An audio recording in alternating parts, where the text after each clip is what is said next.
Hello everyone, welcome back to a online solution. कैसे हो मेरे प्यारे रसगुल्लों, मेरे प्यारे स्टूडेंट। तो आज हम इस वीडियो में क्लास 10th मैथ का लॉन्ग वाला सवाल, यानी कि जो 5 नंबर वाला सवाल होता है ना, 4 सवाल करने वाले हैं, यानी कि 4 × 5 = 20 नंबर का सवाल। अगर इन सभी सवालों का जवाब आपको पता है तो बिल्कुल आपकी तैयारी एकदम बिल्कुल परफेक्ट जारी है। लेकिन अगर आप इन चारों में से कोई भी सवाल नहीं बना पाते तो उस पर आपको ज़्यादा फोकस करना है, ठीक है ना। तो चलिए स्टार्ट करते हैं वीडियो को फटाफट। जो पहली बार चैनल पे विजिट कर रहे हो, सब चैनल को सब्सक्राइब कर लीजिएगा और बेल आइकन को प्रेस कीजिएगा, ऑल वाला बटन को दबाइएगा, तब आपको इन्फॉर्मेशन पहुंचेगा। चलिए, सबसे पहला सवाल हमारा है निर्देशांक ज्यामिति से, यानी कि क्वाड्रेटिक इक्वेशन से, ठीक है ना। देखिए, जो इंग्लिश वाले बच्चे उसको भी यहाँ पे हम बता देंगे, जो वर्ड यहाँ पे वर्ड से तो पता चल जाएगा।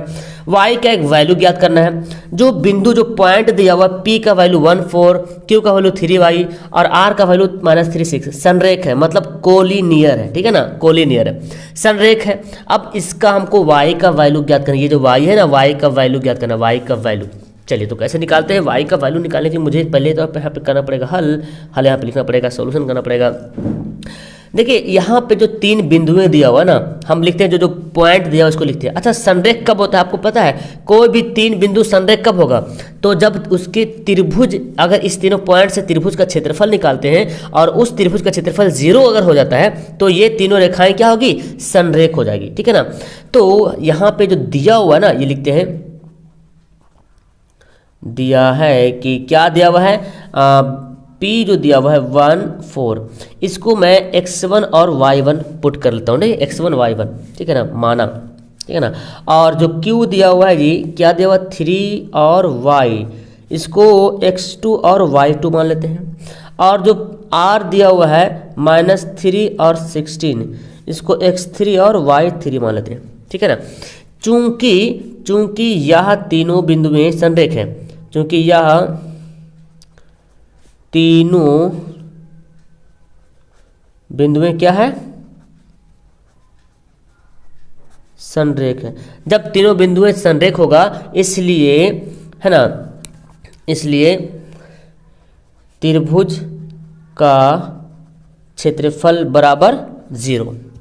कब होता संरेख? जब त्रिभुज का क्षेत्रफल 0 हो जाएगा। तो अब आपको त्रिभुज के क्षेत्रफल का फॉर्मूला पता है, क्या होता है? मैं फॉर्मूला लिखता हूँ, 1/2 इंटू, देखिए 1 2 3, गिनती आता है ना, 1 2 3, फिर 2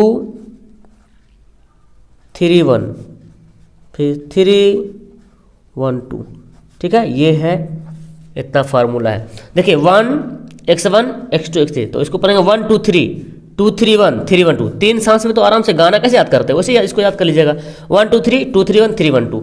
यहाँ पे याद कीजिएगा, यहाँ पे माइनस होगा, ठीक है ना, यहाँ पे माइनस होगा। अब वैल्यू पुट करते हैं, 1/2 है। x1 कितना है, ध्यान से बैठाएंगे x1, पहले हम वैल्यू पुट करें एकदम हिसाब से। x1 का वैल्यू कितना है, 1 है, तो यहाँ पे लिखेंगे 1। y2 का वैल्यू कितना, y2 का वैल्यू y है। y3 का वैल्यू कितना है, 16 है, हो गया, प्लस x2 यहाँ पे है, इसका वैल्यू कितना, 3 है। y3 का वैल्यू 16 है। y1 का वैल्यू है 4, हो गया। फिर x3 का वैल्यू कितना, -3, और यहाँ पे क्या है, प्लस, तो हम यहाँ पे माइनस ऐसे लिख देते हैं, -3। y1 कितना है, y1 है 4, देखिए y1 कितना है, 4 है। y2 कितना है जी, y2 है y = 0 हो गया, ठीक है। अब हमको इसका हल कर लेना है आराम से। 1/2, देखिए 1 को इससे मल्टीप्लाई कीजिए तो यही ना आएगा, y -16 ही रहेगा। चलिए, देखिए 16 में से 4 घटे कितना होगा, 12, है ना, 12 × 16 होता है, 12 या 36, ठीक है। यहाँ पे हम क्या करते हैं, ये जो माइनस है, देखो प्लस माइनस हो जाएगा, इसको मल्टीप्लाई करेंगे तो देखो प्लस -3, माइनस को 4 से करेंगे तो कितना होगा, -12, और ये माइनस हो गया ना, प्लस माइनस को माइनस वाई से करेंगे तो माइनस प्लस 3y = 0। ये जो 1/2 इधर जाके क्या हो जाएगा, ये समझ लो ब्रैकेट है दिया हुआ, ऐसे जो दिया समझ लो ब्रैकेट है। इसको यहाँ पे 2 को इधर ले जाओगे तो क्या हो जाएगा, 0 हो जाएगा। 0 हो जाएगा तो फिर मेरे पास क्या बचेगा, मेरे पास यही सब बचेगा ना। यहाँ पे कर लेते हैं, घटा जोड़ करते हैं। यहाँ पे देखिए 3y 1y कितना हो गया, 4y, और 36 जोड़ में, और देखिए 36 हो गया जोड़ में, और ये देखिए 16 12 कितना हो गया, 6 2 8 और 28 हो गया घटाओ में, इतना बराबर 0, क्योंकि ये 2 जाके कहाँ हो गया, उधर 0 बन गया, तो 4y। अब यहाँ पे 36 में से 28 घटाएंगे तो 16 में से 8 घटेगा 8, मतलब 8 बचेगा, है ना जी। अब मेरे पास क्या बच गया है, 4y। ये 8 को इधर ले चल जाओ तो प्लस वाला क्या हो जाएगा, माइनस 4 दूना 8, y का वैल्यू कितना हो गया, -2। यही हो गया आंसर, हो गया। कितना आसान सवाल है, 5 नंबर का सवाल पूछा जाता है ये सवाल, ठीक है ना। तो इस कभी कभी 5 नंबर में पूछ लेता है, कभी 2 नंबर में पूछ लेता है ना। तो सवाल बहुत ही गजब का है, मज़ेदार का है। उम्मीद है कि आपको समझ में आ गया होगा। चलिए हम सवाल नंबर दूसरा पढ़ते हैं। सवाल नंबर 2 भी गजब का है, ये है हाइट एंड डिस्टेंस का। मैंने बताया था कि हाइट एंड डिस्टेंस से एक सवाल तो कन्फर्म पूछता ही पूछता है, ठीक है ना। तो चलिए जी हम इसको बनाते हैं हाइट एंड डिस्टेंस वाला सवाल। देखिए हाँ, यहाँ पे ध्यान से देखेंगे क्या बोलता है सवाल। भूमि के एक बिंदु ओ से मीनार के शिखर का उन्नयन कोण 30 डिग्री है, एवं मीनार के शिखर पर भूमि के एक बिंदु है। पहले तो हमको देखो पढ़ते जाना है और इसका फिगर बनाना है। फिगर बनाने अगर आ गया ना तो आधा क्वेश्चन हल हो जाएगा। भूमि के एक बिंदु पर मीनार है। अब बताइए, मीनार तो सीधा खड़ा रहेगा ना, सीधा मीनार खड़ी है, जमीन भी रहेगा ऐसे, ये तो रहेगा 90 डिग्री कन्फर्म है। भूमि के एक बिंदु पर मीनार, ओ बिंदु से मीनार के शिखर का उन्नयन कोण, ओ बिंदु से मतलब यहाँ पे एक बिंदु ओ मान लेते हैं।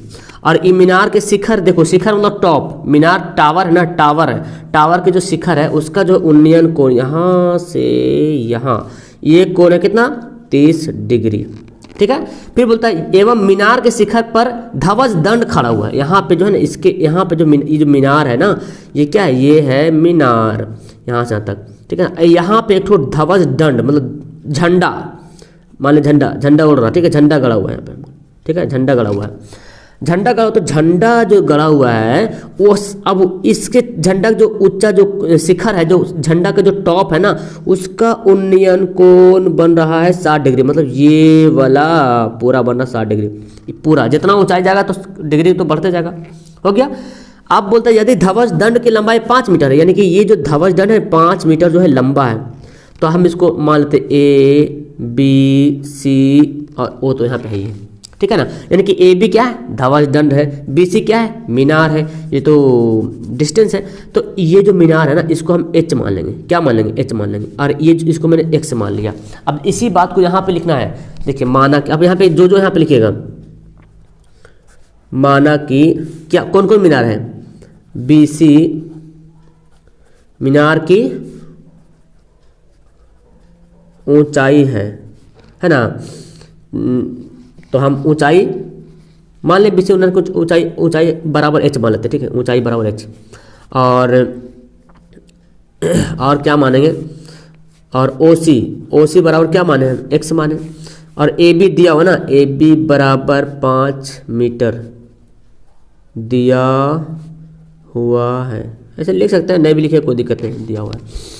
थीटा कोण चाहे तो लिख सकते हैं, नहीं तो फिर नहीं लिख सकते। अब देखिए हमको 1 बाय 1 करके ले जाना है, ठीक है ना।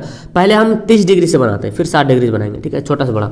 30 डिग्री के लिए देखिए कोण त्रिभुज, 30 डिग्री नहीं यहीं तक है, इसमें नहीं जा रहा है, यहीं तक है, बी सी ओ, ये वाला इतना दूर, बी ये वाला इतने दूर तक है 30 डिग्री, है ना, दिख रहा, बी सी ओ। तो लिखेंगे यहाँ पे लिखेंगे समकोण त्रिभुज, लिख सकते हैं, समकोण त्रिभुज बी सी ओ में।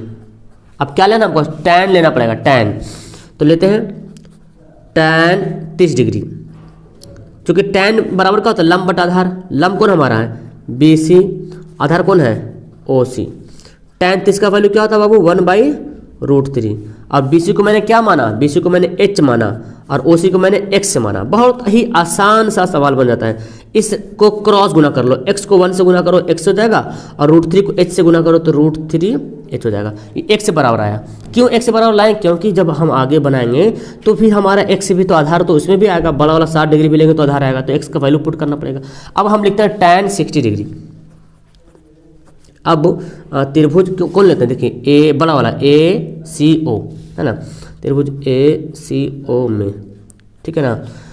क्या लेंगे, टैन 60 डिग्री। अब जब टैन 60 डिग्री लेंगे तो मेरे लिए पूरा ये हो जाएगा लंब, इस 60 डिग्री जब लेंगे पूरा 60 डिग्री, तो मेरे लिए पूरा ए सी लंब हो जाएगा, और ओ सी क्या हो जाएगा, आधार हो जाएगा। तो हम लिखेंगे यहाँ पे ए सी बटे ओ सी। अच्छा आपको पता है टैन 60 का वैल्यू कितना होता है, √3 होता है जी। ए सी, अच्छा ए सी को मैं लिख सकता हूँ, ए सी को मैं तोड़ तोड़ के लिख सकता हूँ, A B plus B C लिख सकते हैं ना, A B plus B C, चूंकि ए सी है, ए बी और बी सी मिलकर बना ए बी बी सी, तो यहाँ पे ए सी को लिख सकते हैं A B plus B C, और ओ सी बेचारा तो एक्स तो है ये ना, एक्स मैंने माना था, एक्स लिख दिया। अब यहाँ पे और एक स्टेप बढ़ेगा जी, देखिए ए बी का वैल्यू दिया हुआ है, ए बी का वैल्यू कितना दिया 5, ये ऊंचाई ध्वज है ना, झंडा है 5 है, ठीक है ना, और बी सी को मैंने एक्स एच माना था, तो यहाँ पे लिख देंगे 5 और बी सी को लिख देंगे एच, नीचे हो गया बटा एक्स। अब कर लो, अच्छा एक्स का वैल्यू भी मेरे पास आ गया था ना √3h, तो हम ये जो एक्स यहाँ पे हम लिख सकते हैं। चलिए अगला स्टेप में लिख देंगे, अब काटकुट क्या करें, अगर एग्जाम में ऐसा होता है आपके साथ तो काटकुट मत कीजिएगा, आगे बढ़ जाएगा, कोई दिक्कत नहीं। एक्स का वैल्यू कितना है √3h, तो हम यहाँ पे √3h लिख देंगे। अब तुम लोग कर लो क्रॉस गुना, यहाँ पे नीचे 1 छुपा हुआ, क्रॉस गुना कर लो, तो √3h को इस √3 से गुना करेंगे तो √3 हो जाएगा, h बराबर 5 + x, है ना। अब यहाँ पे क्या करेंगे, ई वाला h को इधर ला दो, तो ला देते हैं जी, तो प्लस आके क्या बन जाएगा माइनस। अब मेरे पास 2h बचेगा, 2h बराबर 5, और फिर मेरे पास h बचेगा, तो h बराबर 5/2, कितना हो गया 2.5 मीटर, यार मतलब 2.5 मीटर का मीनार है, 2.5 मीटर ऊंचा मीनार है, और उसके ऊपर कितना बड़का झंडा, 5 मीटर झंडा खड़ा हुआ। खैर कोई बात नहीं, तो लिखेंगे इसलिए मीनार की ऊंचाई बराबर, है ना, द हाइट ऑफ टावर, है ना, इसलिए मीनार की ऊंचाई बराबर 2.5 मीटर। बहुत ही आसान यार, 5 नंबर वाला सवाल ना, अगर आप तुम लोग कर लोगे ना 5 नंबर सवाल को, एकदम हाइट एंड स्टेप, जो सवाल जो 5 नंबर मैंने बताया था, 7 से 8 चैप्टर से पूछता है सवाल, 5 नंबर 100% पूछता है, उस चैप्टर को कम से कम एक तुम लोग एकदम कंफर्म कर लो, कंठस्थ कर लो, एकदम गर्दा उड़ा दोगे एग्जाम में, ठीक है ना। अब सवाल हम आपको लेते हैं सवाल नंबर 3, जो कि बहुत ही इम्पोर्टेंट सवाल है, ये भी आता है 5 नंबर सवाल में, बाप और बेटा वाला, है ना, एज वाला। चलिए बनाते हैं इसको, देखिए जी क्या बोला गया, पिता है और उसके पुत्र है, मतलब एक बाप है एक बेटा है, उन दोनों का जो एज है, जो आयु है, उसका सम योग जो है, जोड़ जो है 45 साल है, और 5 वर्ष पूर्व मतलब 5 साल पहले उसकी जो आयु थी, उसकी जो उम्र है, उम्र जो है उनका गुणनफल, उम्र का जो मल्टीप्लाई करेंगे ना तो 124 आता है। तो वर्तमान आयु ज्ञात करना, तो वर्तमान आयु तो हमको निकालना पड़ेगा इसका, है ना। चलिए निकालते हैं। तो मुझे यहाँ पे क्या करना पड़ेगा, मानना पड़ेगा, मान लेंगे पिता की आयु और पुत्र का आयु, तो यहाँ पे लिखते हैं माना कि पिता की वर्तमान आयु, है ना, वर्तमान, चूंकि वर्तमान आयु पूछ रहा, वर्तमान आयु मतलब उम्र बराबर x वर्ष, हो सकता है कुछ साल होगा ना, कुछ साल तो होगा पिता का, हमको पता नहीं, लेकिन निकाल लेंगे कितना साल होगा। फिर तथा जब पिता का मान ले तो पुत्र हो जाएगा, तो पुत्र की वर्तमान आयु बराबर क्या हो जाएगा, y वर्ष मान लेते हैं। अब देखिए सवाल में आगे देखिए टिप एक आता है क्या, 5 साल पहले, पढ़ लीजिएगा सवाल को पहले, 5 साल पहले 5 साल बाद रहेगा तो उसको यहीं पे लिख लेंगे समीकरण, ठीक है ना। तो 5 साल पहले उस बात को भी लिखते हैं, 5 वर्ष पूर्व, पूर्व मतलब पहले, है ना, 5 वर्ष पूर्व पिता की आयु, 5 वर्ष पूर्व पिता की आयु क्या होगा बोलो, अभी वर्तमान में x से मैंने माना, तो 5 साल पहले 5 साल घट जाएगा, x - 5 वर्ष हो जाएगा, है ना जी। और 5 वर्ष पूर्व पुत्र की आयु, तो पुत्र की भी आयु 5 साल घट जाएगा, जब पिता 5 साल माइनस जाएगा तो पुत्र भी चल जाएगा -5 साल, हो गया। इतनी बात को लिखना है। अगर सवाल में 5 साल बाद भी दे रहे हैं तो 5 साल बाद का भी इक्वेशन यहीं पे लिखना है, 5 साल बाद रहेगा तो x प्लस हो जाएगा। अब यहाँ पे हम लिखेंगे प्रश्न से, है ना, प्रश्न से या प्रश्नानुसार। अब यहाँ से हमको बनाना है, सवाल क्या बोलता है, पिता तथा उसके पुत्र की आयु का योग 45 वर्ष है। पहला इक्वेशन यहाँ पे बनेगा कि पिता का उम्र x है, पुत्र की उम्र y है, इन दोनों का जोड़ कितना है 45 वर्ष है। पहला समीकरण हमारे पास आ गया है, ठीक है ना। तथा अब दूसरा समीकरण क्या बोलता है, समीकरण इसको बोलते हैं फर्स्ट। दूसरा समीकरण क्या बोलता है, 5 वर्ष पहले पूर्व उनकी आयु, किनकी आयु, अरे पिता के बारे में बोल रहा, उनकी रिस्पेक्ट से करा ना, रिस्पेक्ट इज्जत बोल रहा, उनकी मतलब पिता के बारे में बोल रहा, उनकी आयु का गुणनफल मतलब उन लोगों का, इसका पुत्र पिता दोनों का गुणनफल, तो गुना कर देंगे। 5 वर्ष पहले पिता की आयु कितना x - 5 है, और 5 वर्ष पहले पुत्र की भी आयु बोल, उनकी आयु का गुणनफल, तो गुणनफल किससे कीजिएगा, यही दोनों बाप बेटा से गुना कीजिएगा ना। तो y माइनस 5 गुणनफल कर दें, गुणन कर दें, कितना है 124 वर्ष है समीकरण सेकंड। अब इसको अगर आप गुना वगैरह करते हैं तो ज़्यादा लेंदी हो जाएगा ना, इसलिए हमको क्या करना, इसको प्रतिस्थापन विधि बनाया आप है उसी से बना लेते हैं, ठीक है ना। तो हम यहाँ पे लिखते हैं समीकरण फर्स्ट से, है ना। चलिए लिखते हैं क्या, समीकरण फर्स्ट से। समीकरण फर्स्ट हमारा क्या है, देखिए फर्स्ट का वैल्यू क्या, x प्लस वाई बराबर 45। यहाँ पे हम ना क्या करते हैं, y का वैल्यू निकाल लेते हैं। तो जब y का वैल्यू निकालेंगे तो x कहाँ चल जाएगा, माइनस में, प्लस जाके क्या बनता है, माइनस में हो गया। अब यही वाला वैल्यू समीकरण सेकंड में पुट कर देंगे। तो लिखते हैं y का मान समीकरण सेकंड में रखने पर या डालने पर, जो भी लिख सकते हैं, ठीक है। सेकंड कौन हमारा है, x माइनस 5, थोड़ा सा लॉन्ग बन सकता है, y माइनस 5 बराबर 124। अब जो यहाँ पे y है, y का वैल्यू 45 माइनस 1 से डाल देना यहाँ पे है। चलिए तो मुझे यहाँ पे लिख देना है x माइनस 5 हो गया, और y का वैल्यू कितना है, अभी y का वैल्यू मैं लिख रहा हूँ 45 माइनस x, 45 माइनस x, और पहले से 5 है, ये 5 जो है पहले से है, ठीक है ना। तो ये कितना 124 हो गया। अब यहाँ पे x माइनस 5 तो ऐसे रहने दो, 45 में से 5 घट जाएगा तो कितना बचेगा, 40 माइनस x बराबर 124। अब थोड़ा सा मल्टीप्लाई करेंगे तो मज़ा आ जाएगा। देखिए अब करेंगे इसको क्या, गुना कर देंगे। तो गुना कर लेते हैं जी, 40 को x से गुना कीजिएगा क्या हो जाएगा, 40x हो जाएगा, प्लस माइनस माइनस x को x कीजिएगा तो क्या होगा, x स्क्वायर हो जाएगा, माइनस प्लस माइनस 5 को 40 कीजिएगा तो 4 5 20 यानी कि 200 हो जाएगा जी, और माइनस माइनस प्लस 5 को करेंगे x तो क्या होगा, 5x हो जाएगा बराबर 124। अब इसको हल करना तो आता ही आपको है, आपको मैं हल करके दिखा रहा हूँ। तो यहाँ पे क्या करेंगे हम, सबको उधर भेज दो, नहीं होता एकदम सबको उधर, सबको भेज दो नदी पार, ये माइनस जाके किधर चल जाएगा, इधर चल जाएगा, सबको उधर भेज दो।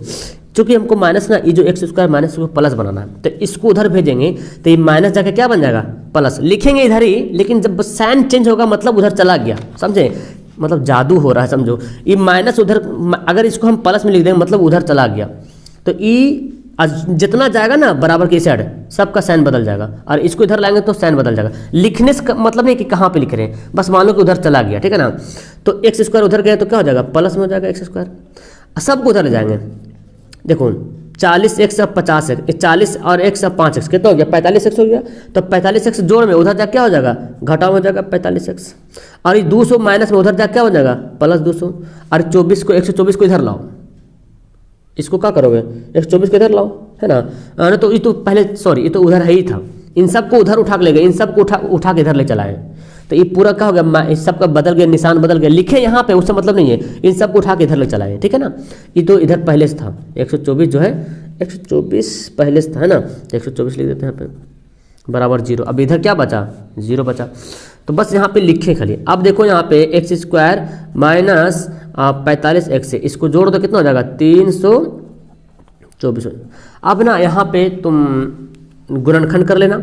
गुणनखंड मैं बताता हूँ कैसे करेंगे। गुणनखंड का इसका है ये टूटेगा, आपको गुणनखंड कैसे करेंगे सर, 324 को 1 से मल्टीप्लाई कीजिएगा ना, तो पता है क्या होगा, ये ना 324 को गुना कीजिएगा, ऐसे कर लीजिएगा, 2 से काटेंगे, 2 कम 2, 2 6 12, 2 2 9 4, 2 8 16, 2 कम 2, 3 3 9 27 81, है ना, 9 3 27 और 3 3 9। देखिए इसको हम 2 ग्रुप बनाएंगे, इसको 2 ग्रुप बनाएंगे। हम इसे दे दो 2 3 6, ऐसे 2 3 6 करते हैं, और 3 2 6, 6 3 18, 18 18 3 54, और 54 6 कितना, 54 में से 6 घटाएंगे तो, है ना जी, देखो 3 3 9, 9 3 27, 27 2 54, और 3 2 6, 54 में से आप जब 6 को माइनस कीजिएगा तो आएगा, नहीं ये तो नहीं आएगा, तो इसको कुछ और दूसरा नियम, हाँ इसको 36 नंबर होगा ना, 3 2 2 4, 4 3 12, 12 3 36, देखिए 2 2 4, 4 3 12, 12 3 36 हो गया, और 3 3 9, 36 और 9 जोड़ेंगे तो 9 6 15 45 जोड़ देते हैं, तो लिखते हैं x square minus 36x minus 9x plus 324 हो गया। अब फटाफट जल्दी से कॉमन ले लेते हैं जी, तो इन दोनों कॉमन लेंगे कितना होगा, x कॉमन हो जाएगा, तो x से माइनस 36 बचेगा, यहाँ पे क्या 9 कॉमन हो जाएगा, तो x से माइनस बचेगा, यहाँ पे 36 हो जाएगा, ठीक है ना, बराबर। हम इधर बना दें, इधर जगह खाली है, कंजूस मक्खी चूस, तो तुम लोग कंजूस मत करना लाइक वाइक करने में, अब यहाँ पे क्या करेंगे, x माइनस 36 मिल गया तो x से माइनस 36 यहाँ पे निकाल लिया और x माइनस 9 इक्वल टू 0, ठीक है ना। तो अब मुझे क्या करना है, सिंपल सी बात है ना, x से माइनस 36 बराबर 0 तो x बराबर 36 और अच्छा तथा x माइनस 9 बराबर 0 तो x बराबर क्या हो गया 9 प्लस में।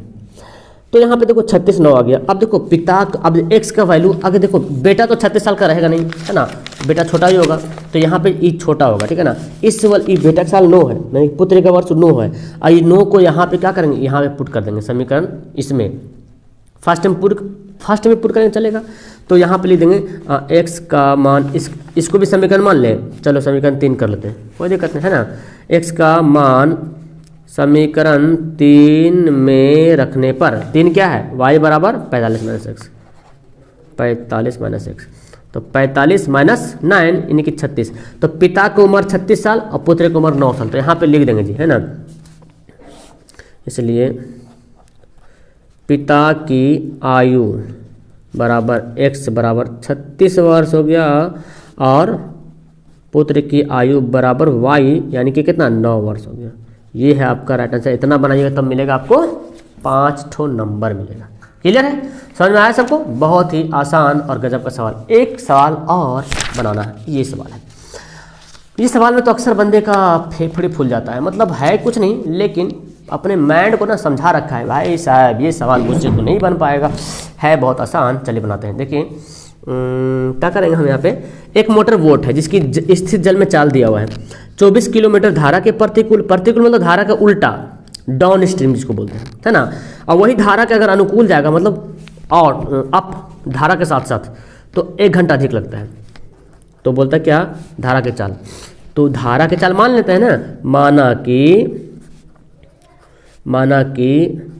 धारा की चाल, माना कि धारा के चाल बराबर x किलोमीटर प्रति घंटा मान लेते हैं, मानने में क्या जाता है ना। और यहाँ पे देखो जल की चाल मतलब क्या है, वोट की चाल दिया हुआ है ना, नाव की चाल है, वोट मतलब ना, है ना, वोट मतलब नाव होता है, वोट की चाल दिया हुआ है कितना 18 किलोमीटर प्रति घंटा।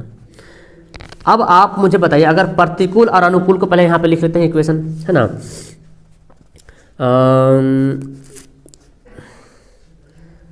प्रतिकूल जल जाने में, है ना, धारा के प्रतिकूल लिखते हैं यहाँ पे, धारा के प्रतिकूल, पहले अनुकूल लिखते हैं, कोई बेहतर किसी को लिख सकते हैं। धारा के अनुकूल वोट की चाल, धारा के अनुकूल मतलब धारा के साथ, अनुकूल मतलब साथ साथ, तो धारा का अगर साथ साथ जाएगा तो जो वोट की चाल होगा उसमें ये वाला चाल भी जुड़ जाएगा। जैसे इधर धारा बह रही है, इधर जा रही धारा और नाव भी इधर ही जा रही, तो जाहिर सी बात है धारा भी स्पीड है, नाव भी अपना ताकत लगा रही, तो और स्पीड बढ़ जाएगा, है ना। स्पीड क्या हो जाएगा, उसका जो स्पीड और बढ़ जाएगा, तो फिर हमारा यहाँ पे दोनों का चाल क्या हो जाएगा, जुड़ जाएगा, है ना। इस तरह से हम इसको क्या कर सकते हैं, इसको हम यहाँ पे लिख सकते हैं। ओके, अब हम क्या करते हैं, अब हमको करना क्या है, एकदम आसान है इसको। तो अब लिखते हैं धारा के प्रतिकूल के मतलब वो उल्टा, है ना, प्रतिकूल वोट की चाल, वोट मतलब नाव, मतलब धारा ऐसे जा रही है और नाव ऐसे आ रही है, तो धारा भी अपना ढकेलेगी, नाव भी ढकेलेगा, तो नाव की चाल कम जाएगा ना। तो 18 किलोमीटर नाव की चाल था, उसमें उसकी चाल में क्या जाएगी, कमी आ जाएगी। कितना कमी, जितना कस के ठेलेगा धारा उतना कम जाएगा, है ना। ये किलोमीटर प्रति घंटा, ये किलोमीटर प्रति घंटा। अब चूंकि यहाँ पे बोला जा रहा है कि एक देखो, अब फॉर्मूला अकॉर्डिंग टू इसको बनाएंगे, प्रतिकूल जाने में वही दूरी अनुकूल जाने में 1 घंटा अधिक लगता है। किसमें अधिक, किसमें लगता है, प्रतिकूल जाने में या अनुकूल जाने में।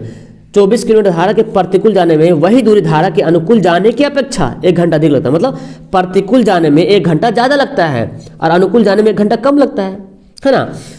तो मुझे करना क्या, प्रश्न से लिखते हैं, प्रश्न से भाई साहब, तो प्रश्न से लिखते हैं जैसे दिया हुआ है।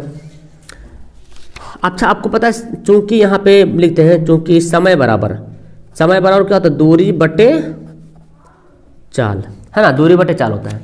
अब देखो बोलता क्या, 24 किलोमीटर धारा के प्रतिकूल जाने में, पहले प्रतिकूल जाएंगे, धारा के पहले प्रतिकूल, दूरी कितना है 24, प्रतिकूल मतलब उल्टा, मतलब ये वाला चाल होगा 18 माइनस एक्स। देखो दूरी बटा चाल, ये दूरी ये चाल है ना, धारा के प्रतिकूल चाल कितना इतना है और दूरी कितना ये वाला 24। तो जो दूरी बटा चाल क्या होता है, समय होता है। चलो बराबर, अब क्या बोलता है, वही दूरी जो है धारा के अनुकूल जाएंगे तो 1 घंटा अधिक लगेगा, तो दूरी वही है तो अनुकूल जा रहे हैं मतलब चाल क्या हो जाएगा, जुड़ जाएगा। 1 घंटा अधिक लगता है किसमें, अरे भाई इसमें लगता ज़्यादा, लेकिन बराबर की वजह से यहाँ पे प्लस लिखना पड़ा, माइनस करना पड़ेगा ना इसको तो माइनस करना पड़ेगा यहाँ पे ना। तो अब मुझे क्या करना, ई वाला को इधर भेजते हैं, ई वाला बात को इधर भेजते हैं, 24/18 माइनस एक्स, और ई वाला जो है ना बात इधर आ जाएगा, 24 माइनस हो जाएगा 18 प्लस एक्स बराबर 1। अब फटाफट इसको करते हैं सॉल्यूशन, यहाँ पे एलसीएम ले लेंगे, 18 माइनस एक्स से एलसीएम हो जाएगा, 18 माइनस एक्स से एलसीएम हो जाएगा। यहाँ पे काटा पीटी करो तो 24 और क्या जाएगा, ये तो कट जाएगा ना, इससे डिवाइड हो जाएगा, तो अरे सॉरी 18 प्लस एक्स है ना, तो मेरे पास क्या बचेगा 18 प्लस एक्स से बचेगा जी। और यहाँ पे ये वाला कट जाएगा, तो इससे 24 से मल्टीप्लाई कर दो, 24 से मल्टीप्लाई करो तो क्या हो जाएगा 18 माइनस एक्स, ठीक है, ये वाला बात इससे कट जाएगा, तो ये 24 इससे गुना हो जाएगा। अब देखो यहाँ पे देखो 24 ले लो कॉमन, ले लिया कॉमन, देखो यहाँ भी 24 है, यहाँ भी 24, क्या बचा 18 प्लस एक्स माइनस, है ना, माइनस बचा 18, ये माइनस से गुना होगा, minus plus minus, minus minus plus, x से गुना किया, ठीक है ना, बटे। अब देखो फार्मूला ए स्क्वायर ए प्लस ए माइनस बी, ए प्लस बी, ए माइनस बी, ए प्लस बी, क्या होता है फार्मूला, ए स्क्वायर माइनस बी स्क्वायर बराबर 1। तो यहाँ पे 18 खल्लास, एक्स कितना हो गया 2x हो गया, यानी कि 24 जो है वो 2x से मल्टीप्लाई हो गया, है ना जी, 24 2x से मल्टीप्लाई हो गया, और ये बेचारा इधर से 1 से भी मल्टीप्लाई हो जाएगा, तो 18 का स्क्वायर कितना होता है, 18 का स्क्वायर होता है 324, तो हम लिख लेते हैं 324 माइनस एक्स स्क्वायर। अब ई वाला एक्स स्क्वायर को सबको इधर लाओ, उठा के सबको इधर लेकर आइए तो ई माइनस एक्स स्क्वायर इधर आके क्या बनेगा प्लस, आई तो पहले था 24 दूना 48, है ना एक्स, और ये 324 को भी इधर लाएंगे तो माइनस 324। भाई साहब यहाँ भी 324, और इससे पहले वाला सवाल में भी आया था, अच्छा 300, ओहो इससे पहले वाला सवाल में भी 324 आया था, गजब। हाँ यहाँ भी 324। तो मुझे करना क्या है, इसको आप तोड़ोगे तो पता है वही तोड़ना पड़ेगा 324 को तो 3 3 9 9 3 27 27 दूना 54 और 3 9 6 54 6, 3 3 9 9 3 27 27 दूना 54 और 3 दूना 6, तो 54 6 कितना हो, 54 में 6 घटाएंगे, 54 में 6 घटाएंगे 48, तो हम लिखते हैं 54x माइनस 6x, देखो 54 में 6 घटाएंगे 48, और यहाँ पे 324 बराबर 0। अब फटाफट कॉमन लेते हैं, x प्लस 54, आप इसको ना जो द्विघाती सूत्र होता है ना उससे ही बना सकते हैं, ओके। यहाँ पे क्या हो गया x प्लस 54 हो गया इधर, और x माइनस 6 हो गया इधर। अब हमको अलग अलग करना पड़ेगा, तो अलग कर लेते हैं जी, x प्लस 54 बराबर 0 और x बराबर माइनस 54, और यहाँ पे x माइनस 6 बराबर 0 और x बराबर 6। तो यहाँ पे देखो दूरी, कभी भी चाल माइनस में होता है, चाल कभी माइनस नहीं होता, चाल हमेशा प्लस होता है। तो यहाँ पे लिखते हैं क्योंकि चाल ऋणात्मक नहीं होती है, इसलिए धारा की चाल बराबर, मैंने क्या माना था x, और ये आगे 6 किलोमीटर प्रति घंटा, ठीक है। तो हमारा यहाँ पे 5 सवाल हो गए क्लियर। अब आपको फीलिंग अच्छा होगा जब आपने पूरा सही बनाया हो, नहीं बनाया तो आप इस टाइप का सवाल पे फोकस करो। मुझे पता है इस टाइप के सवाल में बहुत ही बच्चे कंफ्यूजन में पड़ते हैं, बाकी पिता पुत्र को तो गर्दा उड़ा के रखे हुए हैं, और हाइट एंड डिस्टेंस भी गर्दा उड़ा दिए आप लोग, और ये सब सवाल ही बना ही दिए। इसके अलावा और भी सवाल है, मैं लाता रहूँगा, आप चैनल पर जुड़ जाएँ, डोंट वरी। किसी भी तरह की कोई दिक्कत हो तो मुझे आप व्हाट्सअप भी कर सकते हो। आपका व्हाट्सअप जो मेरा व्हाट्सअप का नंबर है ना वो दिया हुआ है यूट्यूब के बैनर पर, जहाँ पे मेरा फोटो लगा हुआ है ना, वहाँ पे व्हाट्सअप नंबर लिखा, उससे आप मुझे मैसेज कर सकते हो, सवाल किसी भी सवाल में डाउट हो तो। ओके बाय बाय, मिलते हैं नेक्स्ट वीडियो में। लाइक वाइक नहीं किया तो लाइक कर देना। Okay thank you, thanks for watching.